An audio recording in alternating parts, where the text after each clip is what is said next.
మీకు బాధ రాగానే అది అర్ధరాత్రి అయినా, అది ఉదయాన్నైనా, అది మధ్యరాత్రి అయినా, అది ఏ సమయమైనా, ఇగో అయ్యగారు పడుకుంటారేమో లేదా అయ్యగారు నిద్రపోతారేమో, డిస్టర్బ్ చేయకూడదు అనే భావము మీలో రాదు.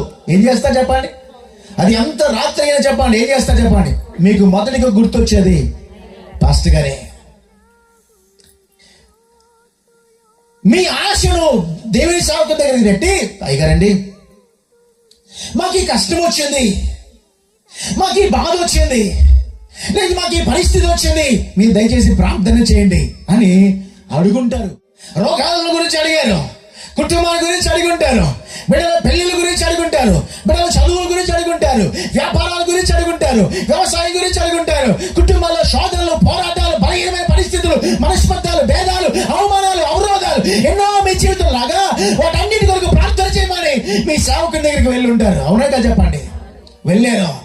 మీరు వెళ్ళి ప్రార్థన సహాయం అడగగా ఆయన మోకరించి చేతుల పైకి ఎత్తి, దేవా ఆయన కోసం ఆయన ప్రార్థన చేస్తున్నాడు ఏమో కానీ ఆయన నిత్యము ఆయన పిల్లలైన మీకోసమే మొరపెట్టాడు, కన్నీరు కాచాడు, ఉపవాసం ఉన్నాడు, వేడుకున్నాడు, దేవా తప్పక సహాయం చేయాలి, ఏది పరిస్థితిలో ఎట్టి పరిస్థితిలోనైనా ఆ కుటుంబానికి మేలు జరగాలని ఆయన ప్రార్థన చేసిన ప్రార్థన పరలోకమందున దేవుడు విన్నాడు. కాక కనుకనే తన చేయి చాపి తన ప్రార్థనకి సమాధానం ఇచ్చి మీ అందరి ముఖాల్లో సంతోషాన్ని తీసుకొచ్చాడు.